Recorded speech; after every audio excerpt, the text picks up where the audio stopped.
ನಮಸ್ಕಾರ, good morning. ಇವತ್ತು ಮಕ್ಕಳನ್ನ ಸ್ಕೂಲಿಗೆ ಬಿಟ್ಟು ಬರಬೇಕಾದ್ರೆ ನಾನು ಹಾಗೆ ತರಕಾರಿ ಕೂಡ ತೊಗೊಂಡು ಬಂದೆ. ಬೆಳಿಗ್ಗೆ ಟೈಮಲ್ಲಿ ತುಂಬಾ ಫ್ರೆಶ್ ಆಗಿರುವಂಥ ತರಕಾರಿ ಎಲ್ಲ ಸಿಗುತ್ತೆ. ದಿನಾನು ನಮ್ಮ ಮನೆಯವರನ್ನೇ ಮಕ್ಕಳನ್ನು ಬಿಡೋದಕ್ಕೆ ಹೋಗ್ತಾ ಇದ್ರು. ಆದರೆ ಇವತ್ತು ಅವರು ಊರಿಗೆ ಹೋಗಿದ್ದಾರೆ. ಊರಲ್ಲಿ ಒಂದು ಮದುವೆ ಇತ್ತು. ಆ ಮದುವೆಗೆ ನಾವು ಎಲ್ಲರೂ ಕೂಡ ಹೋಗಬೇಕಿತ್ತು. ಆದರೆ ಇವಾಗ ಮಕ್ಕಳು ಎಲ್ಲ ಎಕ್ಸಾಮ್ ನಡೀತಾ ಇದೆ. ಸೊ ಹಾಗಾಗಿ ನಮಗೆ ಹೋಗೋದಕ್ಕಾಗಲಿಲ್ಲ. ಆಮೇಲೆ ನಿನ್ನೆ ನಾನು ಮಾಡಬೇಕಾದ್ರೆ ಒಂದು 4 ಚಪಾತಿನ ಎಕ್ಸ್ಟ್ರಾ ಮಾಡಿಟ್ಟೆ, ರಾತ್ರಿ ಊಟಕ್ಕೆ ಆಗುತ್ತೆ ಅಂತ.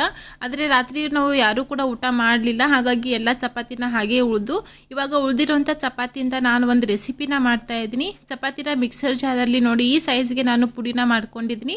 ಇವಾಗ ಇದಕ್ಕೆ ಸ್ವಲ್ಪ ಸ್ವಲ್ಪ ನೀರನ್ನು ಹಾಕ್ಕೊಂಡು ಇದನ್ನು ಸ್ವಲ್ಪ ಸಾಫ್ಟ್ ಮಾಡ್ಕೋಬೇಕು. ತುಂಬ ನೀರು ಹಾಕೋಬೇಡಿ, ಇಲ್ಲಾಂದರೆ ಫುಲ್ ನಿಮಗೆ ಮುದ್ದೆ ಥರ ಆಗಿಬಿಡುತ್ತೆ.